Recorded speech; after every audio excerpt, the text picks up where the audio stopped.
You see them cropping up more and more now, don't you? Robots, I mean. But not just like the big industrial arms in factories. These are different. They're smaller, sometimes kind of friendly looking. Yeah, definitely. In people's homes, maybe, or popping up in care facilities, even on your phone sometimes. Exactly. And the big difference is they're designed for social interaction with us. Right. Not just programmed to do a task, but to relate. That's the frontier, yeah.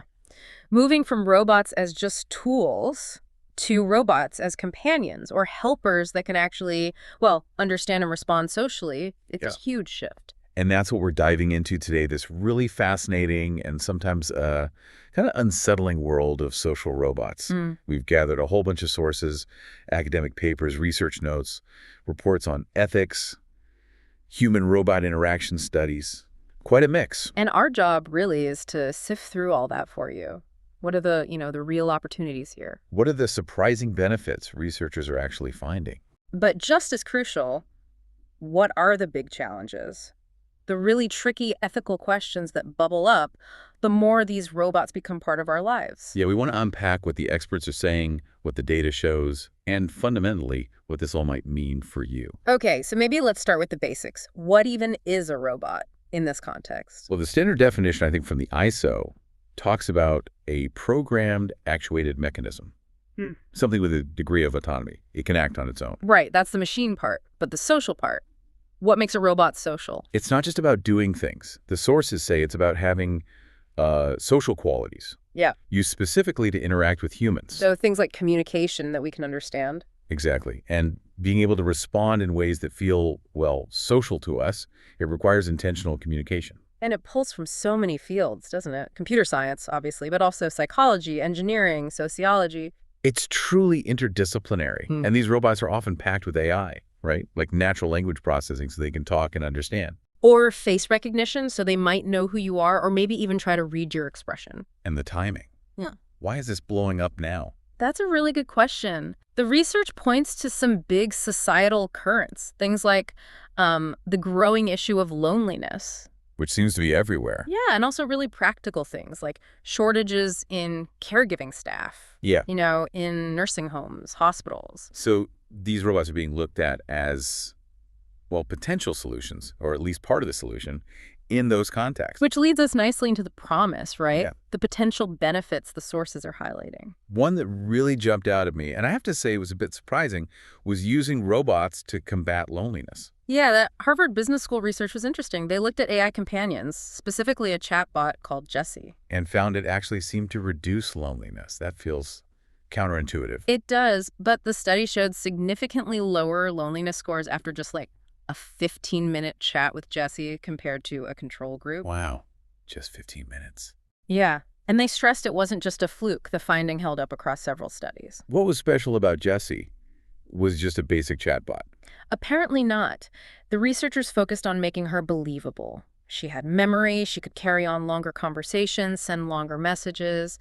It wasn't just simple Q&A. So it felt more real. That seems to be the idea. That feeling of a more sustained conversational engagement was key. Okay. And beyond just companionship, what about therapeutic uses? That's another big area. Sources show interactions can potentially improve mood, maybe even cognitive capacity, and just general quality of life. Especially for, say, older adults. Yes, or others needing support. There was even research exploring a robotic positive psychology coach for college students. A robot coach for well-being. That's ambitious. This is taking the robot assistant idea into a really personal space. But maybe the most talked about area is helping vulnerable groups, right?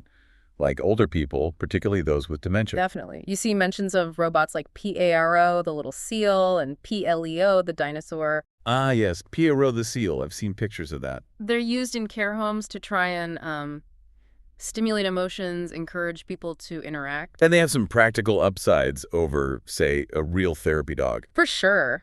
Things like hygiene are easier, costs can be lower, and it's less stressful for the staff. And probably for the animal, too, sometimes. Makes sense. I read about an Australian study with PAR in care homes. Oh, yeah. That one was fascinating. The residents didn't just, poke it. They really engaged. They gave it a name. Jimmy, I think. That's right, Jimmy. And they'd even tell each other how to interact with it, be gentle with Jimmy. Which suggests they formed some kind of connection, A relationship, almost. It certainly looks that way, and that connects to another point. The sources raise robots as non-judgmental listeners. Ah, okay. How so? Well, because it's a machine, people sometimes feel freer to open up. We saw this with conversational agents, even these things called blab droids used in documentaries. Yeah, basically simple robots designed to elicit responses. People seem more willing to self-disclose, sometimes quite deeply, when they know there's no human judgment coming back. Okay, so there's clear potential, but it still feels a bit weird. How do we actually form these connections or feel less lonely talking to a machine? It seems we're just sort of wired for it. Humans have this tendency to react socially to almost anything that gives off social cues. Even if we consciously know it's not alive. Apparently so. It taps into that idea of anthropomorphism. Right, seeing human traits in non-human things, like seeing a face in the clouds or... Exactly. And while psychologists used to see that as like an error in thinking, Yeah. with social robots, it's not really an error. It's more the whole point. It's the foundation of the interaction. And the robot's design must play a huge part in that. Oh, massive. Does it have eyes? A face? How does it move? Does it seem young or old? All these physical features shape how we perceive it. Whether we see it as friendly or trustworthy. Warm, competent. Precisely. The physical form primes our social brain, basically. And in therapy settings, they even talk about attachment, don't they? They do. The idea is that different robot roles might need different levels of attachment, but some kind of attachment is seen as vital in any helping relationship. Even with a robot. Even with a robot. It's quite surprising. Remember that anecdote from the care home study with Jimmy the Seal? Yeah, the patience thing. Right. Yeah. Residents were patient with its limitations.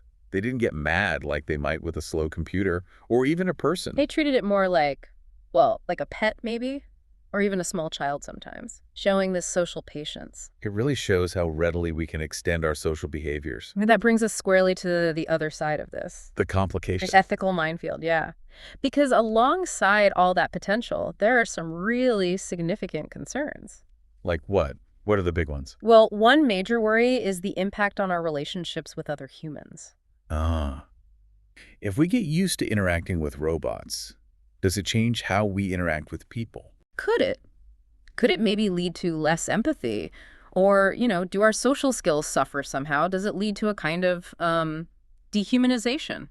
It's a big unknown. And then there's the jobs question.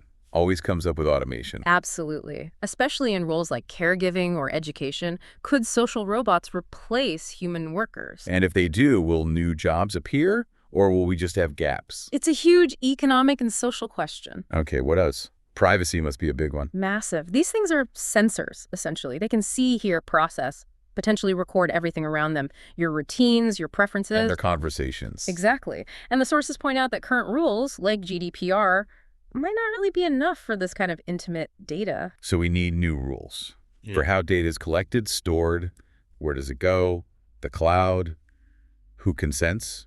How do you stop misuse? All of that. It's incredibly complex. And related to that, I guess, is transparency. Do we even know how these things make decisions? Often, no. That's the black box problem, especially with complex machine learning. The robot does something, but it's not always clear why. And its behavior depends totally on the data it was trained on, right? Completely. Garbage in, garbage out. If the training data is biased racially, gender-wise, whatever the robot's behavior will likely be biased too. Which is worrying. Users need to understand what the robot is doing and how it affects them, surely. They should. And who's responsible when it goes wrong? That's another huge question. Yeah. There's a strong principle mentioned in the sources. Robots shouldn't be making critical moral decisions about human lives. That has to remain with humans. Okay. So human relationships, jobs, privacy, bias. What about the nature of the relationship itself with the robot? That's maybe the deepest philosophical question. Terms like pseudo-intimacy or parasocial relationship come up. Meaning it feels like intimacy, but it isn't real. Essentially. Yeah. We're forming bonds with something that can't genuinely reciprocate. What are the long-term effects of that? We just don't know. This links to the lack of mutuality argument, doesn't it? Precisely. As they are now, robots can't feel. They can't genuinely care back. They simulate emotions. They mimic them based on programming. can they ever truly feel? That's Yeah. a whole other can of A worms. huge one. And some ethicists worry that if we start calling that robots do care, we might actually dilute our own understanding of what real human care and connection involve. Like it lowers the bar. Potentially, it could sort of disempower our imagination of what deep mutual human relationships are. There was also that interesting point about passive collusion. What was that again? Ah, right. The idea is that because a robot won't challenge you, won't get frustrated with you, won't push back in the ways humans do. Which can be annoying, but also necessary sometimes. Exactly. It's part of growth, part of reality. The worry is that interacting only with something that passively agrees or complies could, maybe, make users less able to tolerate frustration in real life, sort of infantilize them. Reduces resilience. Potentially. And then you have ethical issues tied to specific uses. Like using very lifelike robots with people who have dementia. Yeah. Is that deceptive? Yeah. Even if it's well-intentioned, it's a real gray area. And you mentioned sex robots earlier. That Yeah. must be incredibly controversial. Extremely. The sources touch on it gingerly. Huge debates around consent, objectification, whether they could normalize abuse. Really complex. But also the other side. Yeah. The counterpoint mentioned is that for some people, maybe isolated, maybe in institutions where sexual expression is difficult or ignored, like sometimes in elder care. Right. For some, these might be seen as the only way to express those needs. It highlights a real gap in how we address sexuality, particularly for vulnerable groups. Wow. Okay. So it's this real duality, isn't it? Huge potential benefits rubbing right up against some very serious risks and ethical questions. Absolutely. Which means the path forward has to be really thoughtful. It's not just about building better tech. No, the sources stress the implementation. Careful planning is needed, proper training for everyone involved, the users, the caregivers. And involving the actual users in the design. Customizing things. Critically important, especially for, say, older adults. Making sure the robot actually fits their needs and preferences, not just what engineers think they need. And in many cases, you still need a human in the loop. Often, yes. A human moderator or facilitator to oversee things, troubleshoot, make sure it's being used appropriately and ethically. And despite all the buzz, we're probably not talking about sophisticated social robots in every home next year. Likely not. The sources suggest widespread, independent use is probably still quite a long way off. There are still major technical and cost hurdles. And lots more research needed, I imagine. Tons. We still don't fully get the mechanisms behind the benefits. Why does talking to PROs seem to help someone with dementia? Is it the robot-specific features, or just the novelty, the extra attention? And the long-term effects of these parasocial relationships. We just don't know. Exactly. The questions are definitely piling up faster than the answers right now. So wrapping this up, this deep dive really shows a technology with incredible potential to genuinely help people feel less lonely, to offer support, maybe improve quality of life. Especially for people who might be isolated or vulnerable, that promise is real. But it's a promise tangled up with some major ethical knots, societal unknowns, and really deep questions about what human connection even means. And how we value genuine care between people. Yeah. And that leaves us with a pretty provocative thought, doesn't it? If a machine, just by mimicking social interaction, can make us feel less alone or feel heard, Even though we know it doesn't have real feelings, no real mutuality. what does that tell us about our own fundamental needs for connection? And maybe more importantly, as these artificial social beings become more common, how do we make sure we use them wisely? How do we leverage the benefits without accidentally eroding the unique, complex, sometimes difficult, but ultimately irreplaceable value of real human relationships and genuine human care? That seems to be the core challenge these sources put before us, a lot to think about.